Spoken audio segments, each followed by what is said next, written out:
നമ്മളുടെ മുടിയുമായി ബന്ധപ്പെട്ടുള്ളൊരു സാധനമാണ്. മുടിയിൽ നിന്ന് തന്നെയാണ് കേട്ടോ. ആദ്യം ആ ഡാൻസ് ഒന്ന് കണ്ടേക്കാം. മുടിയാട്ടം, അറബിക് മുടിയാട്ടം.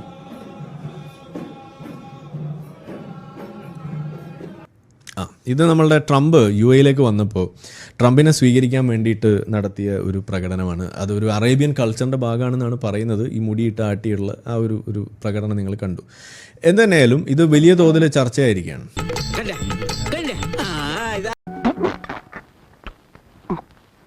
മുടി കണ്ടാൽ എല്ലാം പോകുമെന്ന് ചിന്തിക്കുന്ന കുറേ മുടിയന്മാരുണ്ട്.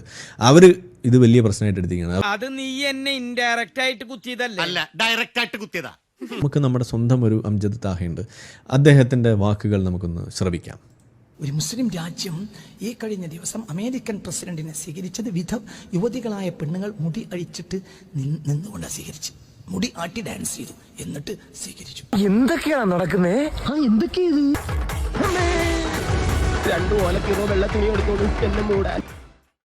ഇത് ലോകത്തെ കോടിക്കണക്കായ മുസ്ലിമീങ്ങളും അല്ലാത്തവരും കണ്ടു. ഒരു പണ്ഡിതൻ അതിനെതിരെ പ്രതികരിച്ചില്ല. പാവം. ഈ മുടി അഴിച്ചിട്ട് ഇങ്ങനെ നൃത്തം ചവിട്ടുന്നത് ലോകത്തെ കോടാനക്കോടി മനുഷ്യർ കണ്ടു.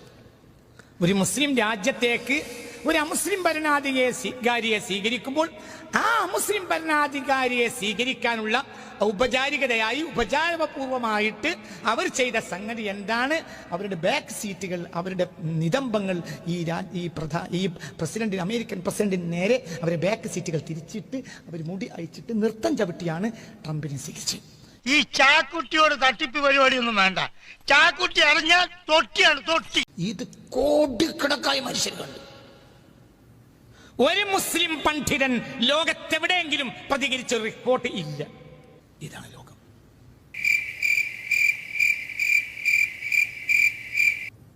കൂടുതൽ വർത്താനം വരേണ്ട ആവശ്യമില്ല. ഇതാണ് ലോകം. സ്വകാര്യം. ശരി തെറ്റി എന്നതിന് ഇന്നൊരു വിലയില്ല. പണത്തിന് വില. എന്തൊക്കെ പറയണേ? പണമുള്ളവന് തെറ്റ് ചെയ്താലും ശരിയാണ്, പണമില്ലാത്തവൻ ശരി ചെയ്താലും തെറ്റാണ്. അല്ല, ഇതാരാ? വാര്യമ്പള്ളിയിലെ മീനാക്ഷി അല്ലയോ? ഒന്നുകൂടി പറയുന്ന താലേക്ക് ഇത് കേറിയോ? അമേരിക്കൻ പ്രസിഡന്റിനെ ഈ കഴിഞ്ഞ 4 ദിവസം മുമ്പ് ഒരു മുസ്ലിം രാജ്യം സ്വീകരിച്ചത്. പണമുള്ളവൻ തെറ്റ് ചെയ്താലും ശരിയാണ്, പണമില്ലാത്തവൻ ശരി ചെയ്താലും തെറ്റാണ്. വളരെ വലിയൊരു സ്റ്റേറ്റ്മെൻറ്റാണ് ഇത്. നമ്മളുടെ ഈ ബിരിയാണി എന്ന് പറഞ്ഞ സിനിമ വന്നപ്പോൾ നമ്മൾ അതിൻ്റെ നിരൂപണത്തിൽ നമ്മൾ പറഞ്ഞൊരു കാര്യമാണ്. അതായത് ഇസ്ലാമിലെ നിയമം ഏറ്റവും കൂടുതൽ ബാധിക്കുന്നത് ആരെയാണ്? അത് ഇസ്ലാമിലെ പണക്കാരെ അല്ല ബാധിക്കുക. പണക്കാരെപ്പോഴും അതിനകത്തൊരു ഇൻസുലേറ്റഡ് ആണ്, അവരെ അത് ബാധിക്കില്ല. പക്ഷേ ആ നിയമം അത് മുസ്ലിം സമുദായത്തിലെ പണമില്ലാത്ത, ഫൈനാൻഷ്യലി ബാക്ക്വേർഡ് ആയിട്ടുള്ള മുസ്ലിങ്ങളെ ആദ്യം ബാധിക്കും. അതിൽ തന്നെ സ്ത്രീകളെ ബാധിക്കും, അതിൽ തന്നെ കുട്ടികളെ ബാധിക്കും, പെൺകുട്ടികളെ പ്രത്യേകിച്ചും. ഇതാണ് നമ്മളന്ന് പറഞ്ഞു വെച്ചത്. ഇപ്പോൾ ഈ ചേലാകർമ്മം ഉൾപ്പെടെയുള്ള വിഷയങ്ങൾ, ഈ സ്ത്രീ ചേലാകർമ്മം ഉൾപ്പെടെയുള്ള വിഷയങ്ങൾ, അത് പെട്ടെന്ന് തീർത്താൽ ഉടനെ അടുത്ത പണി തരാം. തീരുമ്പ പണി തരാൻ ഞാൻ എന്താ കുപ്പിന്ന് വന്ന ഭൂത? ഒരു അഫ്ലുവൻ്റ് ആയിട്ടുള്ളൊരു മുസ്ലിം ഫാമിലിയിൽ അത് എളുപ്പമല്ല. പക്ഷേ ഒരു പാവം പിടിച്ച ഒരു മുസ്ലിം ഫാമിലിയിലാണെങ്കിൽ അവിടുത്തെ പെണ്ണിനെ ചിലപ്പോൾ ഇത് ചെയ്തിരിക്കും. ഇതാണ് അവിടെ സംഭവിക്കുന്നത്. ആ സിനിമയിലും അത് തന്നെയാണ് അവിടെ ചെയ്തു വെക്കുന്നത്. ഒരു ഒറ്റപ്പെട്ട സിനിമയിൽ കാണിച്ചു എന്നുള്ളതല്ല, ഇത് ഈ സമുദായത്തിൽ നടന്നുകൊണ്ടിരിക്കുന്ന കാര്യമാണ്. ഇത് ഇത്തരം സമുദായങ്ങളിലാണ് ഇത് നിലനിൽക്കുന്നത്. അതുകൊണ്ടാണ് നമ്മൾ ഇതിനെക്കുറിച്ച് പറയുമ്പോൾ നമ്മളെ കാക്കാമാരെന്താ പറയും, എൻ്റെ വീട്ടിലെ ഉമ്മ ഇത് ചെയ്തിട്ടില്ല, എൻ്റെ ഉമ്മമ്മ അത് ചെയ്തിട്ടില്ല എന്നൊക്കെ പറയും. അതിന് നിങ്ങളുടെ ഉമ്മമ്മ ചെയ്തതോ ഇല്ലയോ എന്നുള്ളതല്ലല്ലോ ഇവിടുത്തെ വിഷയം. നിങ്ങളുടെ ഉമ്മമ്മ ചെയ്യാത്തതുകൊണ്ടൊരു സാധനം ഇസ്ലാമിൽ ഉണ്ടോ ഇല്ലയോ എന്ന് നിങ്ങൾക്ക് തീരുമാനിക്കാൻ കഴിയണം എങ്ങനെയാണെന്ന് നമ്മൾ അവരോട് ചോദിക്കുമ്പോൾ അവർക്ക് മനസ്സിലാവില്ല. അതേസമയം സൗദി അറേബ്യയിൽ എന്തെങ്കിലും ഒരു സാധനം നമ്മൾ പറഞ്ഞാൽ പറയും സൗദി അറേബ്യയാണോ ഇസ്ലാം എന്ന് നമ്മളോട് ചോദിക്കും. ഇതേ ആൾക്കാർ തന്നെയാണ് കേട്ടോ. ഇതാണ് ഇവരുടെ ഇരട്ടത്താപ്പ് എന്ന് പറയുന്നത്.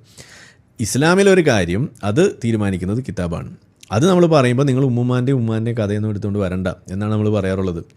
അത് തന്നെയാണ് സൗദി അറേബ്യയുടെ കഥ പറയേണ്ടെന്ന് നിങ്ങൾ പറയുമ്പോൾ നിങ്ങൾ പറഞ്ഞു വെക്കുന്നത്. അപ്പോൾ അത് നിങ്ങൾക്കും ബാധകമാണെന്നാണ് ഈ പറഞ്ഞത്.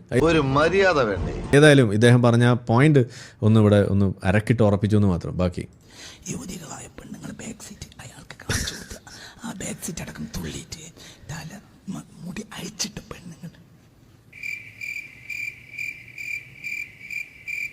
അങ്ങനെ സ്വീകരിച്ചു. അതിനെതിരെ ഒരു സ്വകാര്യം പറയണേ ഇതിന് മൈക്ക് വെച്ചിരിക്കണം. എല്ലാ നാടുകളിലെയും പള്ളിയും മദ്രസവും നടത്താനുള്ള പിരിവ് അവിടെ നിന്നാണ് കിട്ടുന്നത്. പിന്നെ എങ്ങനെ എതിർക്കുക?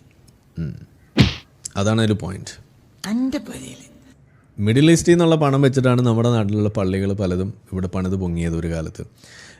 ഇപ്പോഴും ചില പള്ളികളൊക്കെ അങ്ങനെ ഉണ്ട്. പക്ഷേ ഇറാനിൽ നിന്നുള്ള ഫണ്ട് പണ്ടുണ്ടായിരുന്നു, അത് നിന്നു അവരുടെ മൂഡ് ഇളകിയപ്പോൾ. പിന്നെ സൗദി അറേബ്യ ആയിരുന്നു, അവരും വലിയ തോതിൽ അത് കൺട്രോൾ ചെയ്തു. മിഡിൽ ഈസ്റ്റിൽ പിന്നെ ഉള്ളത് നമ്മളുടെ ഖത്തറാണ്. ഖത്തർ ഇപ്പോഴും അത് കൊടുത്തുകൊണ്ടിരിക്കുന്നുണ്ട്. നിങ്ങളൊരു മണ്ടനായി പോയല്ലോ. UAEയും ഒരു പരിധി വരെയൊക്കെ കുറച്ചെന്നൊക്കെയാണ് അറിയുന്നത്. പക്ഷേ എത്രത്തോളം കുറഞ്ഞു എന്നുള്ളതൊക്കെ കണ്ടറിയണം. എന്തായാലും മാറ്റം വരുന്നുണ്ട്. ഈ ടെററിസത്തെ ഫൈറ്റ് ചെയ്യുന്ന കാര്യത്തിൽ ഇന്ന് ലോകത്തെ ഏതെങ്കിലും രാജ്യം മുന്നിട്ട് നിൽക്കുന്നുണ്ടെങ്കിൽ അതിന് വേണ്ട ക്രിയാത്മകമായിട്ടുള്ള സ്റ്റെപ്സ് എടുത്തുകൊണ്ട് ഒരു പ്രൊആക്റ്റീവായിട്ട് എന്തെങ്കിലും ചെയ്യുന്നുണ്ടെന്നുണ്ടെങ്കിൽ അതിൽ ഒന്നാമത്തെ രാജ്യം എന്ന് പറയുന്നത് UAE ആണ്. അതാണ് നമ്മളിവിടെ പറയുന്നത്. അപ്പോൾ ഭാവിയിൽ ഇസ്ലാമിക് ടെററിനെ പേടിക്കാതെ ഭയക്കാതെ നിങ്ങൾക്ക് എവിടെയെങ്കിലും പോയി ജീവിക്കണമെന്നുണ്ടെങ്കിൽ അതിന് പറ്റിയ സ്ഥലം യൂറോപ്പോ അമേരിക്കയോ ഒന്നും ആയിരിക്കില്ല. 1 ഇന്ത്യ ഉണ്ടാവും, 2 ഇസ്രായേൽ ഉണ്ടാവും, 3 ഈ പറയുന്ന മിഡിൽ ഈസ്റ്റിലെ സൗദി അറേബ്യയും UAEയും തന്നെ ആയിരിക്കുന്നതാണ് ഞാൻ പറഞ്ഞു വെക്കുക. അതിൽ പ്രധാനമായിട്ടും ഉണ്ടാവുക UAE തന്നെയായിരിക്കും. അത് കഴിഞ്ഞിട്ട് ഇന്ത്യയും ഇസ്രായേലൊക്കെ വരുന്നങ്ങടിയാണ് എനിക്ക് പറയാനുള്ളത്. ലക്ഷത്തിൽ 1 കാണും ഇതുപോലൊരു ഐറ്റം. ബാക്കി എന്തോ ഒരു അമ്മായി മസൽക്കാരുണ്ടായപ്പോൾ എൻ്റെ താത്താക്കൊന്ന് മുടി വെച്ചിട്ടുണ്ടെന്ന് തോന്നിയിട്ട് മുടി വെച്ചിട്ടാൽ വീഡിയോ പോലും പിടിച്ചില്ല. അങ്ങനെ കേട്ടാൽ പിറ്റേത്തെ ആഴ്ച മോലിയാരെ വയറിനെ പറ്റിയാവും. ഈ നാട്ടിൽ ഇങ്ങനെ കിടന്നു എന്ന് കേൾക്കുന്നുണ്ട്. അവരെ പുറത്താക്കിയിരിക്കുന്നു. എന്തുകൊണ്ട്? അന്നെ പുറത്താക്കിയ മൂല്യർക്ക് നഷ്ടമല്ല, കമ്മിറ്റിക്കും നഷ്ടമല്ല. അത് ശരിയാ. കൊണ്ടോട്ടി നിർച്ചാൻ തട്ടുണ്ട് കഴിഞ്ഞ ആഴ്ച. അതിനെതിരെയാണ് കഴിഞ്ഞ ആഴ്ച ആ ഏരിയയിലെ മുഴുവൻ മൂല്യമായും വയറുള്ളത്. ഞാൻ ചോദിക്കണം, അതൊക്കെ ചെറിയ കാര്യമല്ലേ? ഇതോ കൊണ്ടോട്ടി നേർച്ചയിലെ ചന്തി പുലുക്കി പെണ്ണുങ്ങൾ മുടി അയച്ചിട്ട് നൃത്തം ചവിട്ടിയിട്ടില്ലല്ലോ. എന്തുമാത്രം പോയിന്റുകളായി വീട്ടിൽ. അന്ന് കള്ളു കുടിച്ചിരുന്നു. കള്ള് എല്ലാ ദിവസവും കുടിക്കുന്നു, അന്നും കുടിച്ചിട്ടുണ്ടാവും. അന്ന് പുറത്ത് കുടിച്ചു, പിറ്റേ തലേന്നൊരു അകത്ത് കുടിച്ചു. വ്യത്യാസം. അല്ലാതെ കള്ള് കുടിക്കാത്ത ഒരാൾ കൊണ്ടോട്ടി നേർച്ചയ്ക്ക് വേണ്ടി കള്ളു കുടിക്കുന്ന എനിക്കൊന്നുമില്ല. അതൊരു പോയിന്റാ. മനസ്സിലാണ്ട് പറഞ്ഞത്? മനസ്സിലായി. ഇതിന് ഇവർക്ക് നഷ്ടമല്ല. മാത്രമല്ല, നമ്മൾ തിന്മയെ എതിർക്കുന്നവരാണെന്ന് പറഞ്ഞ് നമ്മളെ മൂല്യർക്കും കമ്മിറ്റിക്കും പിടിച്ചിക്കും ചെയ്യാം. ഇവർക്ക് നഷ്ടമല്ല. കൊണ്ടോട്ടി നേർച്ചയെ വിമർശിക്കുന്നതോടുകൂടെ നമ്മൾ വിമർശകന്മാരും മഹാന്മാരുമാണെന്ന് മൂല്യന്മാർക്കുമായി കമ്മിറ്റിക്കാർക്കുമായി. അത് നീ എന്നെ ഇൻഡയറക്റ്റ് ആയിട്ട് കുത്തിയതല്ല. അല്ല, ഡയറക്റ്റ് ആയിട്ട് കുത്തിയതാ. ഇത് 2013 നടന്നിട്ട് ഇപ്പൊ നടക്കുന്നത് 2025. അതിന്റെ ഇടയിൽ 12 കൊല്ലം കിട്ടി. അതിന്റെ ഇടയിൽ കൊണ്ടോട്ടി നേർച്ച നടക്കാത്തിലുള്ള വേദനയിലായിരുന്നു മൂല്യന്മാർ. ഇപ്പൊ നമുക്ക് കൊല്ലം കൊണ്ടോട്ടി നിർച്ചയും കിട്ടി, വിമർശനം കിട്ടി. അതേ സമയത്താണ് അപ്പുറത്ത് എന്ത് നടക്കുന്നത്? അമേരിക്കൻ പ്രസിഡന്റിനെ മുടി അഴിച്ചിട്ട് ചന്തി കുലുക്കി ഡാൻസ് ചെയ്ത് പെണ്ണുങ്ങൾ സ്വീകരിക്കുന്നത്. അതിന് മുണ്ടാട്ടില്ല. ഒരു മൂല്യർക്കും മുല്ലക്കും തങ്ങൾക്കും ഔലിയക്കും മുണ്ടാടുന്നതിനല്ല. എന്ത് ഇതിനാണടാ നിഫാഖെന്ന് മുത്തനബി പറയാം. ഇത് നിഫാഖാണ്, ഇത് നിഫാഖാണ്. ആ കഴുത്ത കോണായിട്ട് എന്നെ ഇംഗ്ലീഷ് പറഞ്ഞേ. അതറിയാമായിരുന്നേ നിങ്ങളെ കൊണ്ട് ഈ വടം ഉണ്ടാക്കാൻ നടക്കുകയില്ലായിരുന്നല്ലോ. വല്ല കോളേജിൽ പഠിപ്പിക്കാൻ പോകത്തില്ലായിരുന്നു. എനിക്കറിയാം, എനിക്ക് ഈ ഭയന്ന ശേഷം ആ നാട്ടിൽ പോകാൻ പറ്റൂല, പോണില്ല. ഞാനിനി അങ്ങോട്ടില്ല. ഈ ലോകത്തെ ഏറ്റവും നല്ല നാട് ഇന്ത്യയാണ്. അതാണ് ഈ ലോകത്ത് ഇതാണ് ഹൈലൈറ്റ്. എനിക്ക് നിങ്ങൾ ആര് പറഞ്ഞാലും ഇന്ത്യയേക്കാൾ നല്ല നാട് ലോകത്ത് ഇന്നില്ല. 100% ഞാൻ യോജിക്കുന്നു. ഏതമേ ഇന്ത്യൻ പ്രസിഡന്റിനെയും മാന്യമായി ജനാധിപത്യ രൂപത്തിൽ പ്രതിഷേധിക്കാനും പ്രതികരിക്കാനും എതിര് പ്രസംഗിക്കാനും ഒരു രാജ്യത്ത് പറ്റുമെങ്കിൽ അത് ഇന്ത്യ മാത്രം. പാകിസ്ഥാനിൽ പറ്റൂല. പാകിസ്ഥാന്റെ ആളാകേണ്ട ആവശ്യം എനിക്കെന്താ? പാകിസ്ഥാൻ പോലും നശിച്ചൊരു നാടില്ല, അവിടെ സ്വാതന്ത്ര്യമില്ല. ഇരിക്കുന്ന കൊമ്പ് മുറിക്കരുത്. ഈ ലോകം മുഴുവൻ ഇന്ത്യക്കെതിരായാലും ഞാൻ ഇന്ത്യക്കാരനാണ്, ഞാൻ അഭിമാനിക്കാണ്.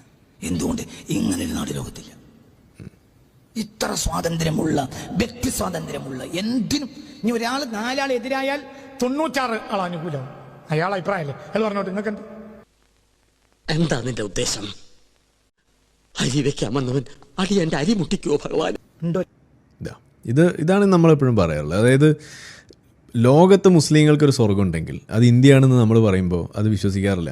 ഇതിന്നിപ്പോൾ ഒരു ഇസ്ലാം മത പണ്ഡിതൻ തന്നെയാണ് ഇരുന്ന് പറയുന്നത്. ഇത് ഞാൻ ഈ ഒരു സാധനം ഡെഡിക്കേറ്റ് ചെയ്യുന്ന ഒരു ആളുണ്ട്. അത് പ്രതീഷ് എന്ന് പറയുന്ന ഒരു വോക്ക് യുക്തിവാദിയാണ് കേട്ടോ. ഞാൻ ഇദ്ദേഹത്തെ ജമിയത്തുൽ ഉലമ ജുക്തിവാണം എന്നാണ് ഞാൻ വിളിക്കാറ്. ഈ മുടിയുടെ കാര്യം പറഞ്ഞപ്പോൾ ഒരു കാര്യം കൂടി അവസാനമായിട്ട് പറയാനുള്ളത്, ഈ മുടി കണ്ടു കഴിഞ്ഞാൽ ഹാലിളകുന്ന കുറേ ആളുകൾ ഇവിടെ ഉണ്ട്. ഒരാളും ഇളകിയിട്ടില്ല എന്നുള്ളതാണ് നമ്മൾ ഉസ്താദ് പറഞ്ഞത്. കാരണം എന്താണ്? ഇളകിയാൽ അവരുടെ അടപ്പ് വരും. കാരണം പല ആളുകൾക്കും ഫണ്ട് ചെയ്യുന്ന ആളുകൾ തന്നെയാണ് ഈ മുടി ഇളക്കി ഇവിടെ നടന്നത്. അപ്പോൾ അതുകൊണ്ട് ആ പരിപാടി ഇവിടെ നടക്കില്ല എന്നുള്ളതാണ് നമ്മളിവിടെ കണ്ടത്. കഷ്ടപ്പെട്ടൊക്കെ വെറുതായല്ലോ.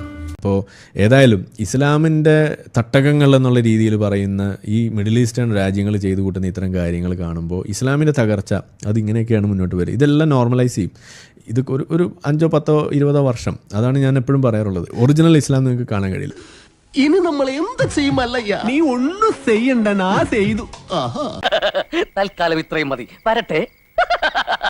ഇവിടുത്തെ നാട്ടുകാർക്ക് എന്റെ വ്യക്തിപരമായ പേര് ഞാൻ നന്ദി രേഖപ്പെടുത്തിക്കൊള്ളുന്നു. ഒന്ന് സബ്സ്ക്രൈബ് ചെയ്തിട്ട് പോടാ.